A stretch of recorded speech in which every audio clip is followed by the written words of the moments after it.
စေးကူးတဲ့အခါမှာနော်80ရာခိုင်နှုန်းကလူနာရဲ့အရင်ကလုတ်ခဲ့တဲ့ record တွေကရေးပါတယ်လို့ပြောလို့ရတယ်နာတာရှည်ယောဂတွေမှာအရင်တော့သွေးဖြည့်တွေကတက်လာကျလာဒီတစ်ခေါက်မှနည်းနည်းလေးတက်တာဆိုပါဆိုသွေးဖြည့်တစ်ခုကနည်းနည်းလေးတက်တာဆိုတော့ရုပ်တရက်ကြည့်လိုက်ရင်တော့နည်းနည်းပဲတက်တာစောင့်ကြည့်အောင်မယ်သို့တော်လည်းအရင်တုန်းက history ကရှင်လိုက်လို့ရှိရင်အများကြီးတက်တာမျိုးဖြစ်နိုင်တယ်ဒါ digital စနစ်လောက်ထားတဲ့ medical record ပေါ့နော် safe မှတ်တမ်းပေါ့နော် information တွေကိုသူကတည်ပို့ပေးတဲ့လုပ်ငန်းဆောင်တာပေါ့တော့ဌာနတစ်ခုနဲ့တစ်ခုစာရွက်စာ digital နည်းစနစ်လွှဲပြောင်းလိုက်တယ်စာရွက်ပေါ်မှာလက်မဲ့ရည်နဲ့စာကွန်ပျူတာမှာမှတ်လိုက်တာပါကမ္ဘာလုံးဒါမျိုးဖလန်ကျန်းမာရေးစောင့်ရှောက်မှုမှာဒါ medical record ဆိုတာစေုံနဲ့ဆိုင်တယ်လို့ဖြစ်နေအောင်နော်ဒါပေမဲ့တကယ်တော့ medical record ဆိုတာလူနာရဲ့အပိုင်မှာလူနာရဲ့ဒီ record ကိုကျွန်တော်တို့အတွက်ကလည်း very highly confidential ထိန်းသိမ်းရတယ်သူများစီမပေါက်ကြဘူးစေုံနဲ့ကျင့်ဝတ်ပိုင်းဆိုင်ရာပေါ့ဆရာဝန်တွေနဲ့လည်းဒါကိုလူနာရဲ့အကြောင်းကိုပြောခွင့်မရှိဘူးဒါကျွန်တော်တို့ရဲ့ ethic ကော code of conduct တွေမှာအကုန်လုံးဒါတိတိကျကျပါပြီးသားပေါ့ awareness ဆိုတော့တော်တော်လေးကောင်းလာကြရင်ပြောရမှာပေါ့နော်ဘာလို့ဆိုတော့အားလုံးကြည့်ရ smart watch တွေပတ်တယ်ဟုတ်တယ်မလားတနေ့ခြေလမ်းဘယ်နဲ့လမ်း heart rate ကဘယ်လောက်တို့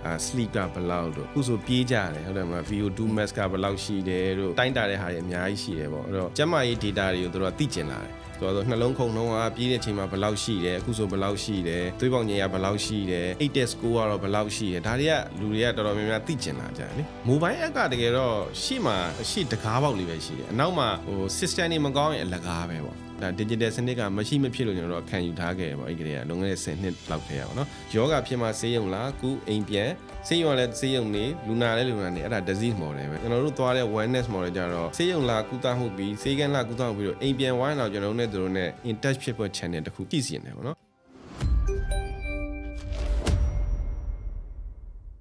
အားလုံးပဲမင်္ဂလာပါရှင်အမတ်တရားအစီအစဉ်ကနေပြီးတော့ပြန်လည်ကြိုဆိုလိုက်ပါရစေကျမတို့အစီအစဉ်တင်ဆက်သူညင်တာပါဒီနေ့မှာတော့ပန်းလိုက်စီယုံနဲ့ပူပေါင်းတင်ဆက်သွားမယ်အထူးစီစဉ်၅ပိုင်းနဲ့တစ်ပိုင်းဖြစ်ပြီးတော့မြန်မာနိုင်ငံရဲ့ကျန်းမာရေးဆောက်ရှောက်မှုတွေကိုလူနာရဲ့အမြင်ကနေပြီးတော့လေ့လာသွားမှာဖြစ်ပါတယ်မြန်မာနိုင်ငံရဲ့ကျန်းမာရေးဆောက်ရှောက်မှုတွေဘာတွေတိုးတက်ပြောင်းလဲလာနေလဲလူနာရဲ့အနေနဲ့ဆိုလို့ရှိရင်ဒီနေ့ခေတ်ကျန်းမာရေးစနစ်မှာဘာတွေမျှော်လင့်နိုင်မလဲဆိုတာနဲ့ပတ်သက်ပြီးတော့ဆွေးနွေးပြီးသွားမှာဖြစ်ပါတယ်ဒီနေ့ခေတ်နည်းပညာကကျမတို့ရဲ့နေ့စဉ်ဘဝကဏ္ဍရလိုမှာအမြဲတမ်းပါဝင်ပတ်သက်နေပါတယ်ဖုန်းထဲကနေပြီးတော့ငွေလွှဲတာအွန်လိုင်းကနေပြီးတော့အစားအသောက်မှာယူတာပြီးတော့အဝေးတနေရာကနေပြီးတော့တဦးနဲ့တဦးအချင်းချင်းပြောဆိုဆက်သွယ်တာတွေကပုံမှန်လိုဖြစ်နေပါပြီဒီတော့ကျန်းမာရေးကဏ္ဍမှာနည်းပညာရဲ့ဝင်ရောက်လာတဲ့အခါမှာဘာတွေပြောင်းလဲသွားနိုင်မလဲလူများစုကဆေးရုံတရုံသွားပြတဲ့အခါမှာဆာရက်စာရန်ကိုယ့်ရဲ့ကျန်းမာရေးရာဇဝင်တွေကိုထပ်ခါပြန်ပြောနေရတဲ့အခြေအနေတွေတခါလေးဆရာဝန်ဒါမှမဟုတ်ဒီစိတ်ကူးစားမှုပေးရဲ့နေရာပြောင်းသွားတဲ့အခါမှာစစ်ဆေးမှုတွေထပ်မံပြုလုပ်ရတာတွေကိုကြုံရတတ်ပါတယ်။ဒါပေမဲ့တကယ်တမ်းတာတွေကဆိုလို့ရှိရင်တော့အသေးစားအဆင်မပြေမှုတွေလို့ထင်ရပေမဲ့ဒီကျန်းမာရေးဆောက်ရှောက်မှုပေးတဲ့ကဏ္ဍမှာအချက်လက်ကွာဟာမှုကလူနာရဲ့လုံခြုံရေးနဲ့ကုသမှုအရေးသွေးပိုင်းပေါ်အများကြီးကြိုးသက်ရောက်မှုဖြစ်စေနိုင်ပါတယ်။ဒီနေ့ပိုင်းမှာဆိုလို့ရှိရင်တော့မြန်မာနိုင်ငံနည်းပညာအခြေပြုကရိယာတွေကကျန်းမာရေးဆောက်ရှောက်မှုပေးရဲ့ကဏ္ဍမှာဘယ်လိုမျိုးအကျိုးကျေးဇူးတွေရရှိနိုင်လဲလူနာအနေနဲ့ဆိုလို့ရှိရင်ပုံမချိတ်ဆက်မှုရှိရဲ့ပုံမလုံခြုံတဲ့ပုံမလက်လန်းမီရဲ့ကျန်းမာရေးဝန်ဆောင်မှုတွေဘယ်လိုမျိုးဖြစ်လာလဲဆိုတာနဲ့ပတ်သက်ပြီးတော့ဆွေးနွေးပေးသွားမှာဖြစ်ပါတယ်။ဒါအပြင် EMR လို့ခေါ်တဲ့ Electronic Medical Record တွေကဆရာဝန်တွေဘယ်လိုမျိုးပို့ပြီးတော့ထိရောက်စွာအလုံးလုံးနိုင်စေသလဲ။ပန်းလိုက်ဆေးရုံရဲ့လူနာရဲ့အသုံးပြုနိုင်တဲ့ HE application ဟာတို့တွေအတွက်ဘယ်လိုမျိုးအကျိုးကျေးဇူးတွေရရှိနိုင်လဲဆိုတာနဲ့ပတ်သက်ပြီးတော့ဆွေးနွေးပေးသွားမှာဖြစ်ပါတယ်ရှင်။ဒီနေ့ကျွန်တော်တို့နဲ့အတူတူပါဝင်ဆွေးနွေးသွားမယ့်သူကတော့ပန်းလိုက်ဆေးရုံရဲ့ Chief Information Officer တူဖြစ်တဲ့ဒေါက်တာစစ်ပိုင်ဖြစ်ပါတယ်ရှင်။ဒေါက်တာရဲ့အတွေ့အကြုံကတော့ဆေးပညာနဲ့နည်းပညာနှစ်ခုစလုံးကိုဖျက်ဆီးလုပ်ကိုင်ခဲ့တဲ့သူတဦးဖြစ်ပါတယ်။ပြီးခဲ့တဲ့14နှစ်အတွင်းမှာလည်းပန်းလိုက်ဆေးရုံရဲ့ဆေးကုသမှုလုပ်ငန်းဆေးရုံစီမံခန့်ခွဲမှုစံသစ်တီထွင်မှုနဲ့ digital အသွင်ကူးပြောင်းရေးတွေမှာလည်းပါဝင်ဆောင်ရွက်ခဲ့ပြီးတော့ကျန်းမာရေးဝန်ထမ်းတွေရောလူနာရဲ့အတွက်ပါအထောက်အကူပြုစေမယ့်စနစ်တွေကိုဖော်ဆောင်ပေးခဲ့တဲ့သူတဦးလည်းဖြစ်ပါတယ်။ကျမတို့ဒီနေ့ဆွေးနွေးမှုကလည်းအရေးကြီးတဲ့အခြေတစ်ခုနဲ့လည်းတိုက်ဆိုင်နေပါတယ်။အဲ့ဒါဘာလဲဆိုတော့ဩဂတ်လဆိုလို့ရှိရင်မြန်မာနိုင်ငံရဲ့အစောဆုံးဆေးရုံဦးဆောင်တဲ့ digital platform တွေကတစ်ခုဖြစ်တဲ့ HE application ရဲ့3နှစ်ပြည့်ကာလပဲဖြစ်ပါတယ်ရှင်။ဒေါက်တာစစ်ပိုင်မင်္ဂလာပါရှင်ဟုတ်ကဲ့မင်္ဂလာပါကျွန်တော်တို့ရဲ့ဒီနေ့အမှတ်တရကိုအချိန်ပေးပြီးတော့လာရောက်ပေးရတဲ့အတွက်လည်းကျေးဇူးအများကြီးတင်ပါတယ်ရှင်ဟုတ်ကဲ့ပါဟုတ်ကဲ့ပါဒေါက်တာအနေနဲ့ဆိုလို့ရှိရင်ဒီစေကူးသားမှုအပိုင်းရောဆေးရုံစီမံခန့်ခွဲမှုအပိုင်းမှာစတင်ဆောင်ရွက်ခဲ့တယ်ပေါ့နော်နောက်ပိုင်းမှာဆိုလို့ရှိရင်လည်းဒီနီးပညာအပိုင်းရောဒီစက်သက်တီထွင်မှုဆိုင်ရာကိစ္စတွေမှာလည်းပါဝင်ဆောင်ရွက်ခဲ့တယ်ဆိုတော့ပြန်စဉ်းစားကြည့်မယ်ဆိုလို့ရှိရင်ဒီကျန်းမာရေးဆောက်ရှောက်မှုခန္ဓာနဲ့ပတ်သက်ပြီးတော့နီးပညာကိုအသုံးချဖို့ပထမဦးဆုံးစိတ်ဝင်စားမှုဖြစ်စေတဲ့အရာဘာများဖြစ်မလဲရှင်အဲ့ဒါကိုပြောမယ်ဆိုရင်ပေါ့နော်ကျွန်တော်နည်းနည်းလေးကျွန်တော်ဟိုအကြောင်းလေးအစအနေနဲ့ပြောပြစီအဲ့တော့ကျွန်တော်က10တောင်းတော့2005ခုနှစ်ပေါ့2005ခုနှစ်လွန်ခဲ့တဲ့ဒါနှစ်ပေါင်း20ကျော်ပေါ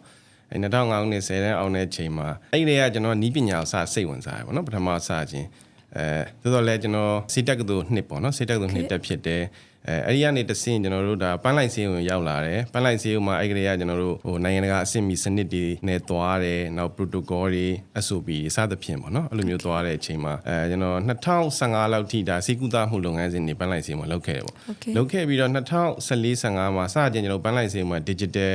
transformation နဲ့ပတ်သက်တဲ့ project တွေစလုပ်ခဲ့ပါတယ်စလုပ်ခဲ့တော့ပထမဆုံးတော့ကျွန်တော်တို့ဒါ digital radiology ပေါ့ tele radiology system စတဲ့အချိန်မှာအဲ့တော့ကျွန်တော်တော့ဟို volunteer အနေနဲ့ပါတာပေါ့နော် volunteer အနေနဲ့ကိုကဆရာဝန်တယောက်နေကျွန်တော်ပါတယ်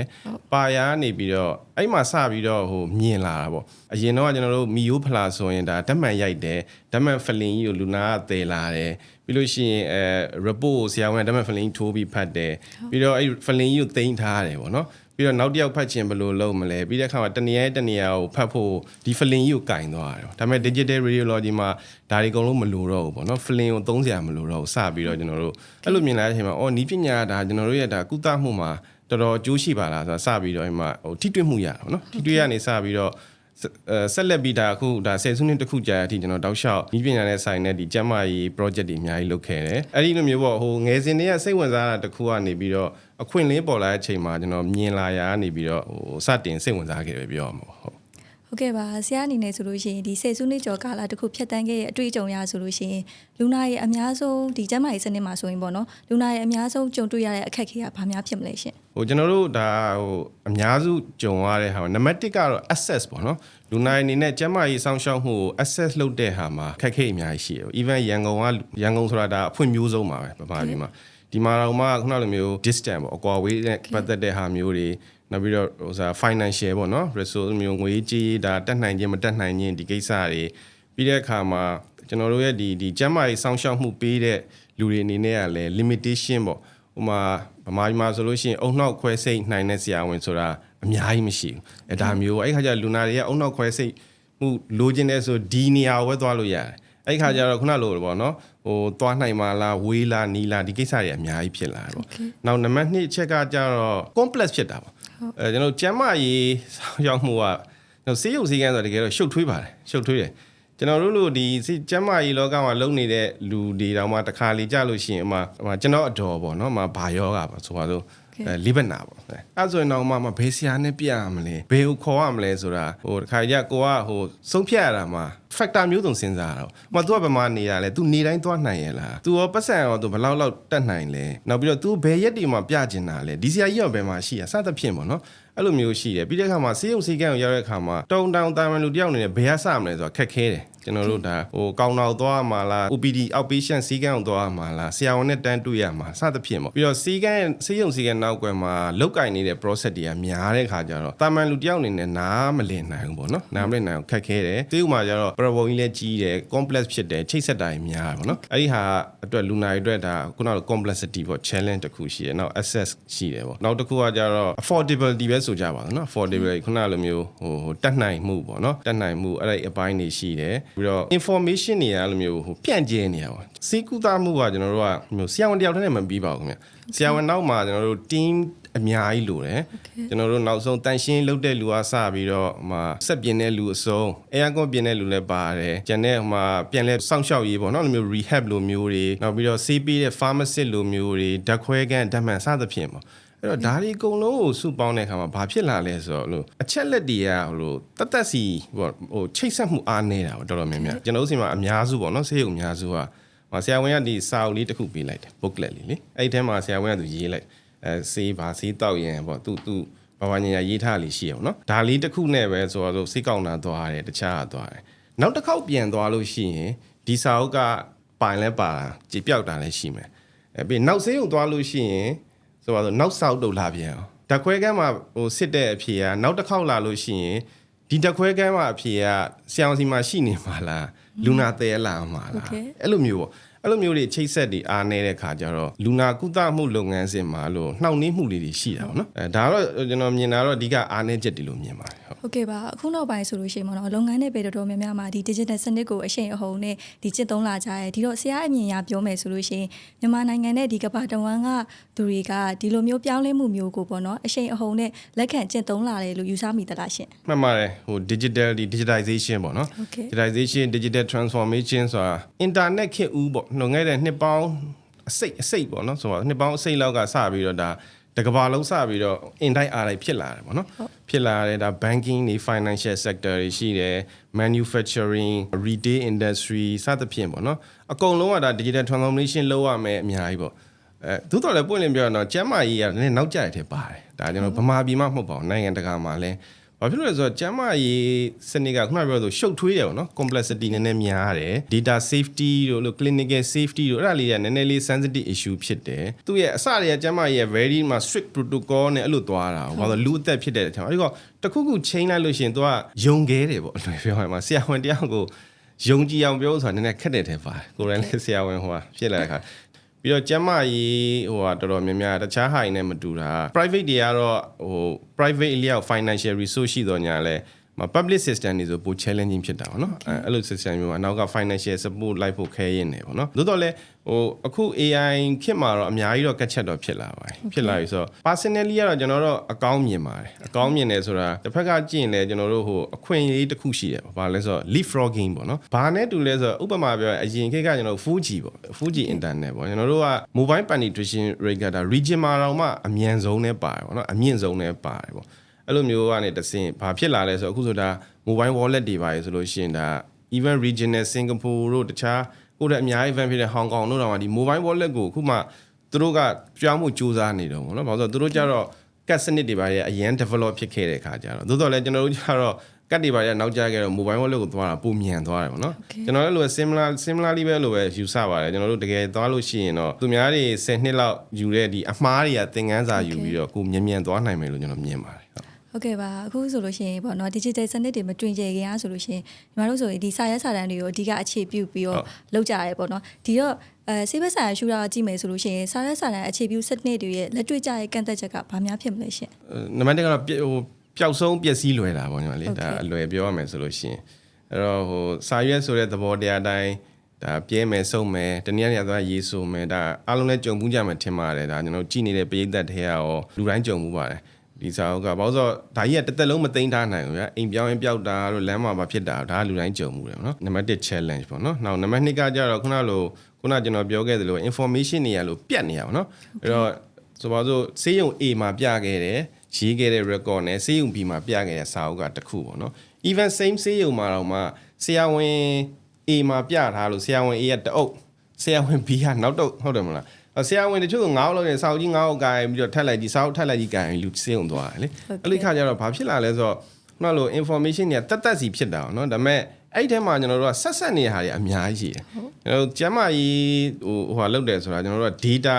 များတယ် data များပဲပြောမှာနောက်ပြီးတဲ့အခါမှာ continuity of care ပေါ့နော်အဲ့လိုတောက်လျှောက်လူနာကိုကျွန်တော်တို့ဆေးပညာမှာဆိုလို့ရှိရင်ဟို episodic care ရှိတယ် continuity of care ပေါ့နော်အဲ့တော့ဘာလို့ဆိုတော့လူနာတယောက်ကိုကျွန်တော်တို့ကကုသတဲ့အခါမှာတက်တာအောင်ဆေးလေးပေးလိုက်တယ်ဒါလည်းတစ်ပိုင်းပေါ့သို့တော်လည်းဘာကြောင့်ဖြစ်တာလဲဖြစ်တဲ့ဟာကိုလည်းကျွန်တော်တို့က health education ပေးမလားမှာ diet နဲ့ဆက်ပြီးထိမလားလေ့ကျင့်ခန်းဆက်လုပ်မလားမှာအိမ်မှာနေတဲ့ထိုင်တဲ့ပုံစံကညစ်ပတ်နေတယ်ပေါ့ဆိုကြပါစို့နော်အဲ့ဒါဆိုအိမ်မှာအဲ့ဒါကြောင့်မို့ယောဂဖြစ်နေတယ်အဲ့ဒါဆိုလို့ရှိရင်ဒါဟုတ်ဘလို့အဲ့လိုမျိုးပေါ့နော် continue တော့ကဲသွားတဲ့အခါမှာကျွန်တော်တို့တောက်လျှောက်သွားတဲ့အခါမှာခုလိုမျိုးစာရွက်ဆိုလို့ရှိရင်ခက်ခဲတယ်ပေါ့မဖြစ်နိုင်တော့မဟုတ်ပါဘူးခက်ခဲတယ်တောက်လျှောက်ဒါကြီးတစ်ခုလုံးကိုကြည့်ဖို့ပေါ့နော်နောက်ပြီးတော့ဟိုလိုမျိုး chronic patient ပေါ့နော်အဲ့လိုမျိုးနာတာရှည်ယောဂါပေါ့အဲ့လိုလူနာတွေမှာပိုခက်ခဲတယ်ဘာလို့ဆိုတော့စီဂျိုတို့သွေးတိုးတို့ကြောက်ကတ်တို့ဒါတွေကနာတာရှည်တွေလည်းပါတယ်ပေါ့နော်မပြောမှမပြောက်မပြောက်တော့ तू ကတောက်လျှောက်သွေးတွေဖောင်းရမယ်ဆေးတွေဆေးရမယ်ဆေးတွေတောက်နေဖို့လိုတယ်အဲ့တော့သူ့အတွက်ဒီစာအုပ်တစ်ထပ်လိုက်ကြီးကဆရာဝန်လည်းအကုန်လုံးမဖတ်နိုင်ဘူးလူနာအတွက်လည်းဒီစာအုပ်ကြီးကဟိုတပုံနဲ့ကင်ထားပြီးတော့ခက်ခဲတာပေါ့နော်စစ်ဆေးရတာခက်ခဲတဲ့အပိုင်းလေးရှိတယ်ပေါ့နော်ဒါလေးတော့ဟို practical ဖြစ်တဲ့ challenge လေးလို့မြင်ပါတယ်ဟုတ်ကဲ့ပါဆရာနောက်ထပ်တစ်ခုသိချင်တာကလေလူနာတယောက်ကဆေးရုံတီုံတော့ပြတဲ့အခါမှာသူ့ရဲ့ကျန်းမာရေးအချက်လက်တွေကိုပြန်ပြီးတော့ထပ်ခါတက်ကပြန်ပြောနေရမျိုးရှင်းပြနေရမျိုးကြုံရတတ်တယ်ပေါ့နော်ဒီလိုကြုံရတဲ့အခါမှာဒီအချက်လက်ကွာဟာမှုတွေဖြစ်တတ်တယ်ဒီလိုဖြစ်တဲ့အခါမှာလူနာရဲ့အတွေ့အကြုံတွေဒီဆေးဘက်ဆိုင်ရာဆုံးဖြတ်ချက်ချမှုတွေအပေါ်ဘယ်လိုမျိုးတက်ရောက်မှုတွေဖြစ်နိုင်လဲဆရာ။ဒါလည်း very ဟို practical ကြတဲ့မေးခွန်းမှာပဲကျွန်တော်တို့ကတောက်လျှောက်ပြတဲ့လူနာဆိုသိတာပဲเนาะဆရာကခုနကလို3-4ဆိုဘာလို့ကျွန်တော်တို့ဆရာဝန်တွေကလည်း same set of question same set of ဆိုမှမဟုတ် format ပေါ့ ဟိုဆိုတော့ cheat complaint မေးမယ်မှာအဓိကဖြစ်တာပါလေအရင်ကဘာဆေးတောက်ဘူးလဲခွဲဘူးလားစိတ်ယုံတက်ဘူးလားမိသားစုတွေမှာဘာယောဂရှိလဲ similar question တွေမေးလေးရှိတယ်ဒါပါဆိုဒါဒီလဲကျွန်တော်ဆေးပညာရဲ့ဟိုနီးစနစ်တစ်ခုဆိုတဲ့အတွက်ကြောင့်မလို့အဲ့တော့ခုနညီမပြောသလိုပဲပေါ့နော်လူနာတွေကဒီဆရာမေးလဲဒါဟိုဆရာမေးလဲဆိုတော့ဒီဟာဖြစ်လေရှိတယ်ပေါ့နော် common ဖြစ်တယ်ခုနလိုမျိုးပေါ့ digital စနစ်တွေရှိတဲ့အခါမျိုးကြတော့ဒီ record ကလိုမျိုး seamless ပေါ့နော်ချိတ်ဆက်ထားနိုင်တယ်ချိတ်ဆက်ထားနိုင်လို့ရှိရင်ဒါလူနာအတွက်လည်းသက်သာတယ်ဆရာဝန်တက်လည်းတနေရာထဲမှာပြည့်စုံပေါ့ဗောဆရာဝန်ကလည်းသူ့ရဲ့တာဝန်ရှိတာဟိုတာဝန်ရှိတော့သူသိကျင်တဲ့အခါကျတော့မေးတယ်ဗောနော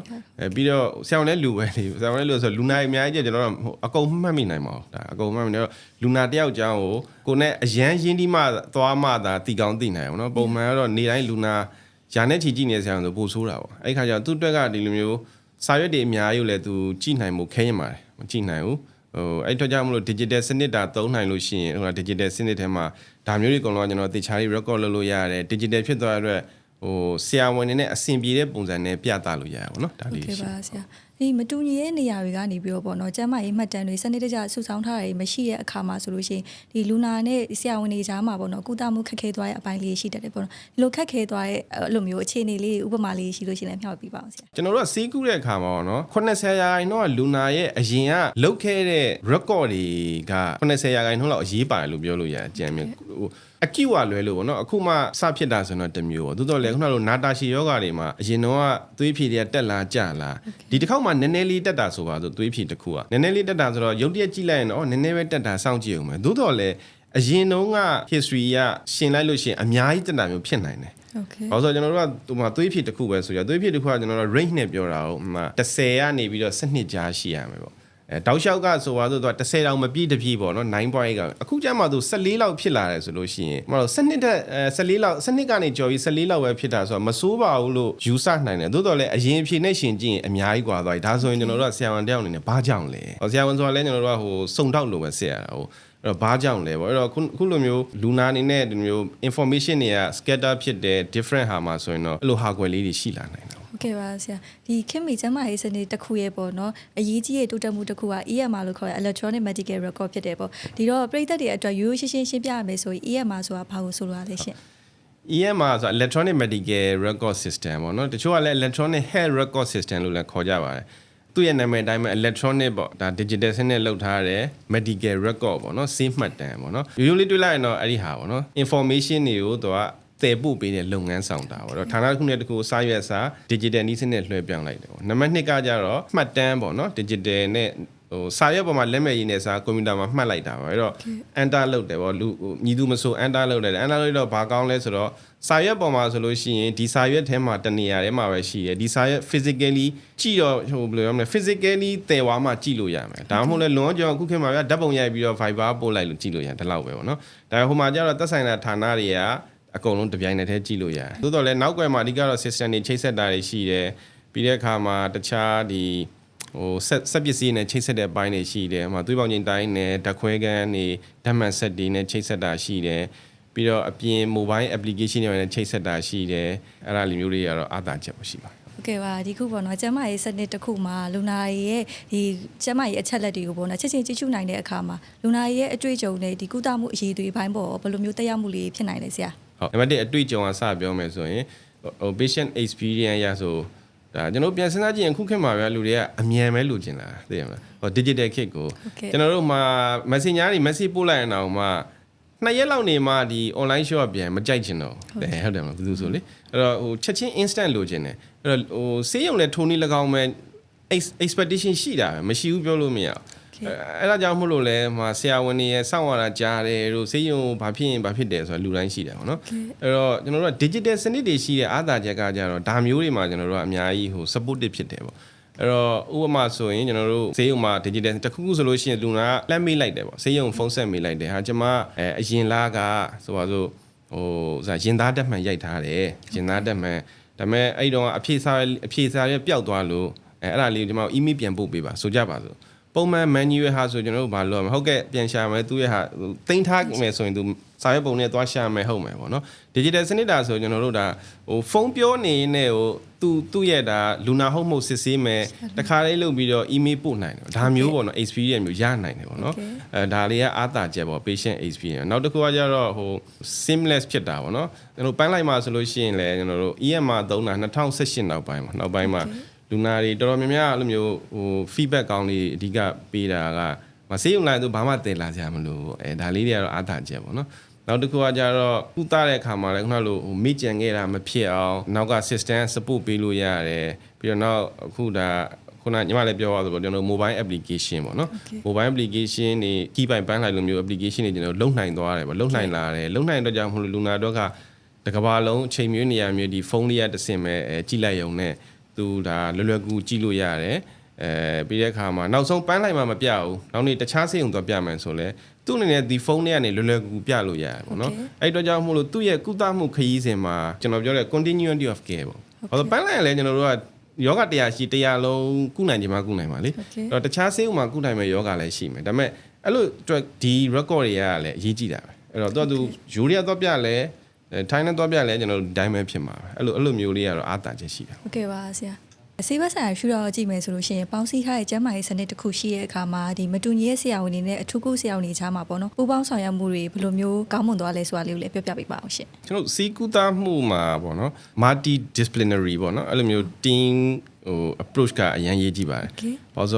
ုလူနာတိုင်းကရိုး straight forward မဖြစ်ဘူးပေါ့နော်။အဲ့တော့ဟိုတချို့လူနာတွေမှာကျွန်တော်တို့ဆရာဝန်တယောက်ထပ်ပို့ကြည့်ရပါတယ်။ကြည့်ရတဲ့အခါမှာခုနလိုမျိုးဒီ information တွေတယောက်နဲ့တယောက် share နိုင်ဖို့လွယ်လွယ်ကူကူ share နိုင်ဖို့ check နိုင်ဖို့အရေးကြီးလာပါပေါ့နော်။နောက်ကွယ်အချက်လက်တွေကြတော့သူတို့ support ပေးမဲ့စနစ်တွေလိုတာပေါ့နော်။အဲ့တော့ paper base ဆိုလို့ရှိရင်ကြတော့ခဲရင်တာပေါ့ခဲရင်နဲ့ဘာလို့ဂျားမှာတယောက်က summarize လုပ်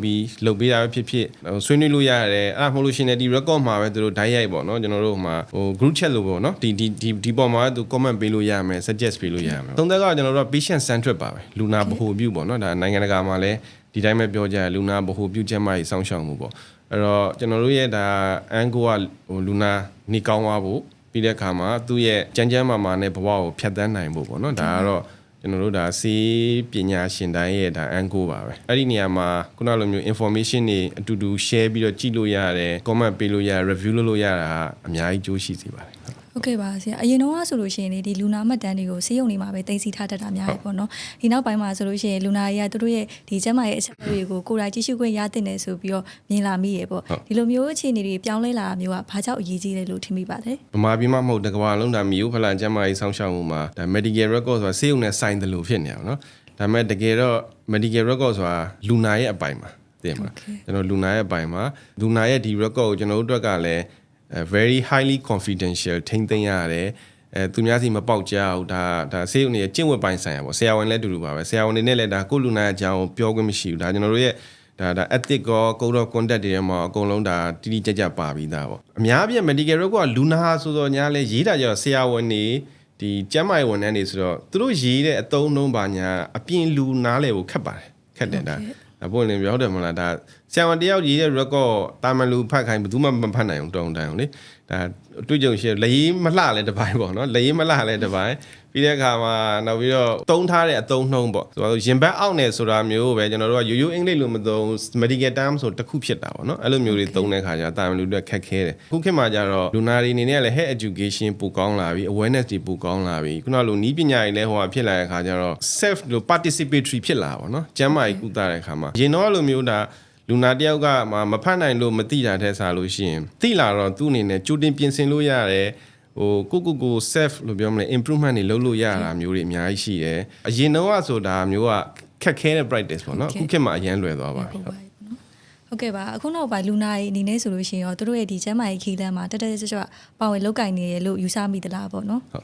်ယူဆပါတယ်ဘာလို့အခုခေတ်ကအားလုံးလည်းမြင်တဲ့အတိုင်းပဲဟို self awareness တော့တော်တော်လေးကောင်းလာကြတယ်ပြောရမှာပေါ့နော်ဘာလို့အားလုံးကြည့်ရ smart watch တွေပတ်တယ်ဟုတ်တယ်မလားတနေ့ခြေလမ်းဘယ်နဲ့လမ်းတို့ heart rate ကဘယ်လောက်တို့sleep ကဘယ်လောက်တို့အခုဆိုပြေးကြတယ်ဟုတ်တယ်မလား VO2 max ကဘယ်လောက်ရှိတယ်တို့စသဖြင့်ပေါ့နော်တိုင်းတာတဲ့ဟာတွေအများကြီးရှိတယ်ပေါ့အဲ့တော့နောက်ဆက်တွဲပါဆိုတော့ကျန်းမာရေး data တွေကိုတို့ကသိကျင်လာတယ်အရင်တော့ဆိုရင်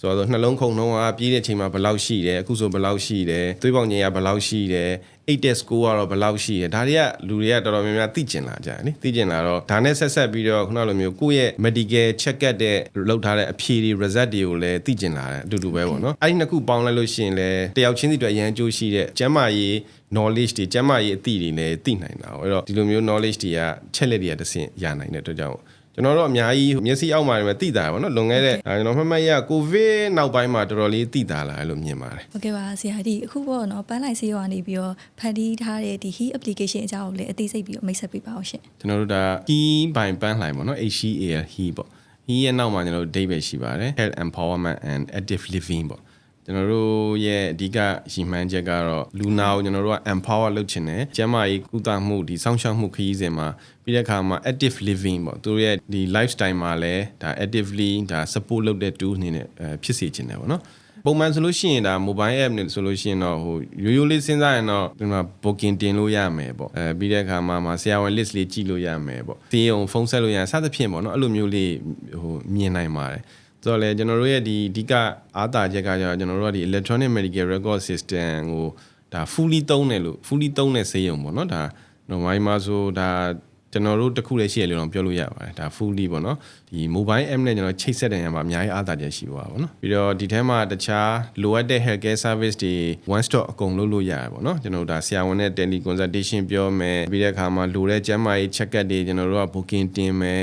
နောက်ပြီးတော့ဟိုဆရာဝန်နဲ့ပြဖို့ booking တင်မယ်နောက်ကျမကြီးနဲ့ပတ်သက်တဲ့ဒီမျိုး education တွေပါတယ်ဝင်ဖတ်တာမျိုးတွေပြီးတော့ကျွန်တော်တို့က tele consultation ကိုဆရာဝန်နဲ့24နာရီလုံး check လို့ရတယ်24နာရီလုံးကျွန်တော်တို့ tele consultation လုပ်လို့ရတယ်24နာရီလုံးဆရာဝန်နဲ့ check လို့ရတယ်ပြီးတော့ကိုယ့်ရဲ့ specialist နဲ့ပတ်သက်တဲ့သူ့ရဲ့ recommendation တွေပါအချိန်မျိုးကြည့်လို့ရတယ်ဆိုတော့ရှိရလေဘာပုံမှန်နောက်3လနေပြန်ပြပါပေါ့ဘာတွေစစ်လိုက်ပါဆိုရင်လူနာပြန်ပြကန်ကြီးကငါဘာစစ်ရမလဲဆိုတော့စာရွက်ပျောက်သွားရင်မသိတော့ဘူးအဲ့လိုဟာမျိုးပေါ့အဲ့ခါကျတော့ DF ကနေသူချိန်မျိုးကြည့်လို့ရတယ်နောက်လိုတဲ့ခါမှာဆေးတွေပါတယ်ဒီကနေ order တင်လို့ရတယ်စသဖြင့်ပေါ့နော်ကျွန်တော်တို့ဒါတောက်လျှောက်ဟို develop လုပ်လာခဲ့တာပါဟုတ်ကဲ့ပါဆရာအခုဆိုလို့ရှိရင် HEAL application ကဒီ3နှစ်ပြည့်ဖြစ်ခဲ့ပြီလို့သိထားတယ်ဒီတော့ဒီ application ကိုစတည်ထောင်ဖို့အတွက်ပေါ့နော်တွန်းအားဖြစ်စေခဲ့တဲ့အဓိကစိန်ခေါ်မှုဒါမှမဟုတ်လူနာရဲ့တကယ်လိုအပ်ချက်ကဘာများဖြစ်မလဲရှင်နံပါတ်1ကတော့ဒါဆေးရုံစနစ်တွေကိုရင်တိစောက်အောင်ပါဘာလို့ဆိုတော့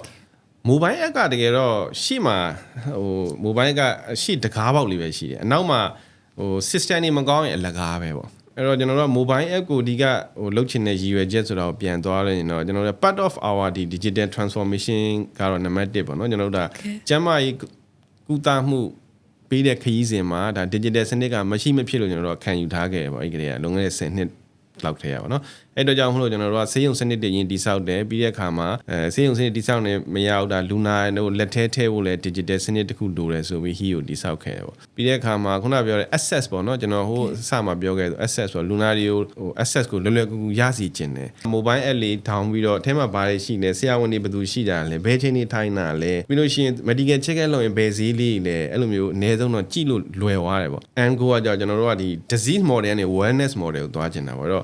့ဟိုခုနပြောတဲ့ disease model ဆိုတာဒါပြန်ပြောရမယ်ဆိုရင်ယောဂဖြစ်မှဆေးရုံလားကုအိမ်ပြန်ဆေးရုံလည်းဆေးရုံနေလူနာလည်းလူနာနေအဲ့ဒါ disease model ပဲဒါအများစုကအဲ့လိုပုံစံမျိုးပဲသွားတာလေအဲ့တော့ကျွန်တော်တို့သွားတဲ့ wellness model ကြတော့ဆေးရုံလားကုသမှုပြီးဆေးကန်းလားကုသမှုပြီးတော့အိမ်ပြန်ဝိုင်းတော့ကျွန်တော်တို့နဲ့တို့နဲ့ in touch ဖြစ်ဖို့ channel တစ်ခုဖြစ်ရှိစီနေပေါ့နော်အဲ့တော့ဖုန်းဆက်လို့ရရပဲလို့အလွယ်တော့ပြောလို့ရပါဒါပေမဲ့တတိယကိုလူနာ1000လောက်ကိုဘယ်လိုလုပ်ဆက်မလဲပေါ့နော်ဆက်လို့ဒါ realistically ဘယ်လိုမှမဖြစ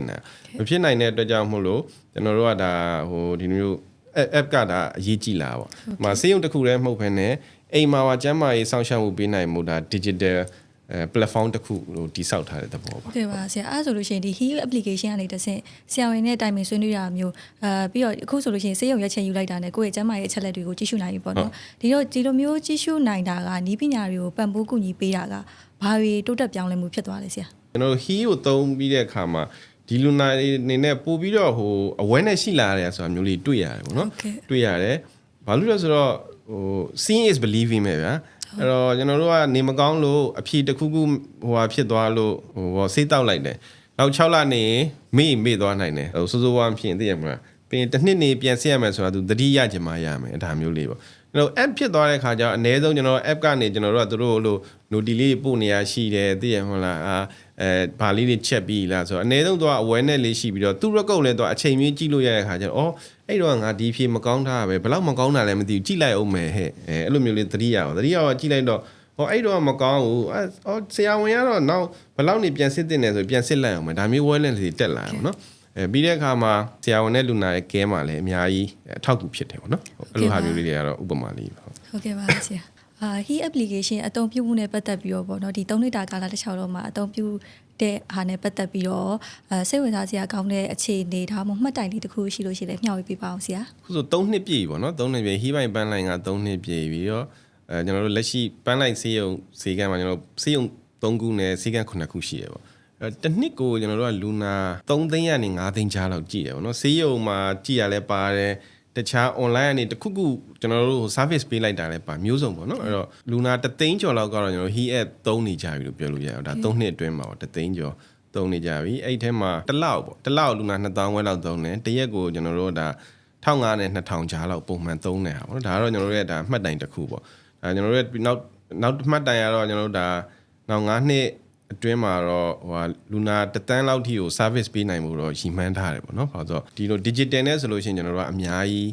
းပြိုင်တူပေးနိုင်တယ်ပေါ့။ဒါကတော့ကျွန်တော်တို့ရဲ့ခံယူချက်ပေါ့။အဲဒီကြောင့်မို့နောက်9အတွင်းမှာတော့1တန်းလောက်ထိမှန်းတယ်။ပြီးတော့ဒါကျွန်တော်တို့ဗမာပြည်ရဲ့ဒါတကယ် fully ဒါ integrated ပေါ့နော်။ဒါ digital health app တစ်ခုအနေနဲ့ဒါတိစောက်ထားနိုင်တာလည်းဂုဏ်ယူစရာလို့ကျွန်တော်မြင်ပါတယ်။ဘာလို့ဆိုတော့ even regional ပေါ့နော် ASEAN region မှာတော့မှအခုလိုဆေးရုံနဲ့ဒီ EMR စနစ်ဓာတ်ရိုက်ချိတ်ခုနလိုမျိုးreal time patient ရဲ့ကိုယ့်ရဲ့ record ကိုဓာတ်ရိုက်ကြည့်နိုင်တဲ့ app ကလက်ချိုးယူလို့ရပါတယ်ကျွန်တော်တို့ even နေရာတိုင်းမှာတော့မရှိသေးဘူးပေါ့နော်အဲ့ဒီဟာကတော့ကျွန်တော်တို့ဒါဂုဏ်ယူရတဲ့အချက်ပါဟုတ်ကဲ့ပါဆရာ he application အားဆိုလို့ရှိရင်ဆေးရုံရဲ့အပြင်ဘက်ထိပါကျန်းမာရေးဆောက်ရှောက်မှုစနစ်တွေပြန့်နှံ့သွားဖို့အတွက်ကိုအဓိကရည်ရွယ်ပြီးတော့တီထွင်ထားတာလည်းလို့လည်းပြောလို့ရတယ်ပေါ့နော်ဒီတော့ဒီဆေးရုံဆေးကန်းကိုသွားဖို့အတွက်ကိုခက်ခဲနေတဲ့သူတွေအနေနဲ့ဆိုရင်ရောဒီအဝေးတနေရာနေပြီးတော့ဆောက်ရှောက်ပေးရဲ့ကျန်းမာရေးဆောက်ရှောက်ပေးရဲ့စနစ် telehealth ကဘယ်လိုမျိုးအခန်းကဏ္ဍကနေပြီးတော့ပါဝင်ပြီးတော့အဖြစ်ကူညီထားလဲရှင်နံပါတ်1ကtele ကျွန်တော် he application က tele health only တော့မဟုတ်ဘူးเนาะသို့တော်လည်း tele health ကတော့ကျွန်တော် he ရဲ့ main တို့ပြောမယ် function တစ်ခုပေါ့ function တစ်ခုဖြစ်တယ်ကျွန်တော်တို့သွားခြင်းတဲ့ဒီ holistic care ဒီ wellness base ပေါ့เนาะ wellness base ဒီ care မှာဒါ he ကအရေးကြီးတဲ့ခန္ဓာပါဝင်တယ်ပေါ့အဲ့တော့အဲ့ထဲမှာပါဝင်တဲ့ဒါ tele health ကိုပြောရမယ်ဆိုလို့ရှိရင်ပြောမြန်မာဒီနားထောင်တဲ့လူတွေနဲ့ covid ကတော့အကောင်းဆုံး example ပဲเนาะ covid ကာလမှာဒါ tele consultation ရဲ့အားသာချက်အဲ့ဒါကြောင့်မလို့လူနာအများကြီးစိတ်ဖြစ်ခဲ့တာရှိပါတယ်ဟုတ်တယ်မဟုတ်လားအိမ်ထဲကထွက်လို့မရတဲ့အချိန်မှာဆရာဝန်နဲ့အနည်းဆုံးဆွေးနွေးလို့ရတယ်ပြီးတော့ဗမာပြည်လိုမျိုး access ခက်တဲ့နေရာမှာလည်းကျွန်တော်အသုံးဝင်မှုတွေအများကြီးရှိတယ်ပေါ့အနည်းဆုံးတော့ရွာမှာနေတဲ့လူကရန်ကုန်ဆရာဝန်နဲ့ tele consultation ခုခေတ်မှာ internet ရရင်လုပ်လို့ရတယ်အဲ့တော့ပြောတာ app mobile app မှာမဟုတ်ဘူးနောက်ဆုံးတခြား Viber နဲ့လုပ်မလားတခြားတစ်ခုနဲ့ Telegram နဲ့လုပ်မလားပေါ့နော်အဲ့ဒီဟာအားတာချက်ဖြစ်သွားအဲ့လိုဖြစ်သွားတဲ့ခါကျတော့ဘာဖြစ်သွားလဲဆိုတော့လူနာအနေနဲ့ကြံ့တစ်ခုရသွားတယ်အနည်းဆုံးconfirmation ရသွားနိုင်တယ်ပြီးတဲ့အခါမှာအရေးမကြည့်ရင်မကြည့်ဘူးဆေးလေးပါလုပ်လိုက်တာမျိုးရနိုင်တယ်လိုအပ်ရင်ဆေးကန်းသွားပါဆိုတာမျိုးပေါ့နော် teleconsultation လုပ်နိုင်လို့ရှိရင်မလိုလားဘဲနဲ့အဝေးလာမယ်ကားကုန်မယ်ဟုတ်တယ်မလားစီဘိုးကုန်မယ်အချိန်ကုန်မယ်မိသားစုကိုလှုပ်ပြက်မယ်ဒါတွေကိုအများကြီးကြော်လွှားနိုင်တယ်ပေါ့ပတ်စံနဲ့တွက်လိုက်လို့ရှိရင်ဒီ consultation လုပ်လိုက်ချမ်းပဲသူအတွက်9000စိတ်လဲ9000တသိန်းစိတ်လဲတသိန်းပဲပေါ့ဒါဒီလဲတန်မိုးရှိတဲ့ဟိုဟာလေးပေါ့နော်အဲ့တော့ရှေ့လျှောက်မှာလည်းအများကြီးအသုံးဝင်လာမှာပါအဲ့ဒီတော့ကြောင့်လူနာလည်းကြိုးရှိတယ်ဆရာဝန်အတွက်လည်းကြိုးရှိတယ်ဂျားတွေကဒီမျိုးကျန်းမာရေးဆောင်ရှောက်မှုပေးတဲ့အဖွဲ့အစည်းတွေပေါ့အစိုးရ private public အကုန်လုံးအတွက်အကျိုးရှိလာပါလိမ့်မယ်ကဲပါဆရာနောက်ထပ်မေးချင်တဲ့မေးခွန်းကတော့အခုနောက်ပိုင်းဆိုလို့ရှိရင်ကမ္ဘာတဝန်းမှာဒီဉာဏ်ရည်တုနည်းပညာပေါ့နော် AI နဲ့ပတ်သက်ပြီးတော့ဆွေးနွေးမှုတွေပြုလုပ်လာကြတယ်ဒီတော့ဒီ AI ကလူနာအနေနဲ့ဆိုလို့ရှိရင်ဘယ်လိုနေရာတွေမှာထိရောက်အကျိုးကျေးဇူးတွေရရှိနိုင်မလဲပေါ့နော်ဘယ်လိုနေရာတွေမှာဆိုလို့ရှိရင်တော့လူသားရဲ့ဒီခွဲခြားနိုင်စွမ်းကပဲပို့ပြီးတော့အရေးပါနေဦးမလဲလို့ထင်မိပါတယ်โอเคမှာဒါ elephant in the room ပေါ့နော်ဒါ AI ကဘယ် industry မဆိုပါလာတယ်ကျွန်တော် day to day မှာလည်း AI ကနေတိုင်းဒီပါသုံးပြလာတဲ့ထဲပါတာပေါ့ကျမ်းမာရေးမှာဆိုလို့ရှိရင်လည်း AI ရဲ့ကောင်းကျိုးလုပ်လို့ရတဲ့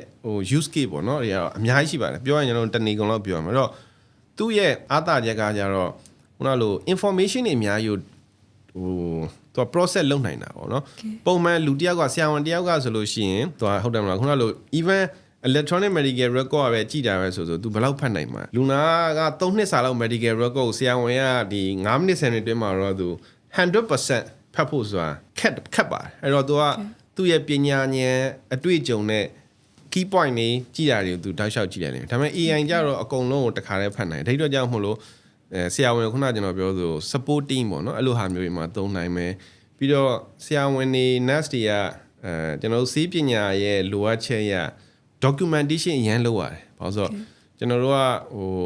ခုနလို medical legal တွေအဲ့ဒီဟာတွေ ethical issue တွေဒါတွေအတွက်ကြောင့်မလို့ကျွန်တော်တို့ကအဲ့ကြောင့်လဲခုနလို medical record ဆိုတာဖြစ်ပေါ်လာအောင်နော်အဲ့တော့ဒီအတွက်ကြောင့်မလို့လဲဟိုပါပေါ့ဘာရန်အရန်ဖြစ်ပါတယ်အဲ့တော့ဒီနေရာမှာ AI အများကြီးကူညီနိုင်တယ်ပေါ့နော်ဒါဆေးဥမှာမကြခင်ကဒီ medical check ကလို့တော့ကျွန်တော်တို့ AI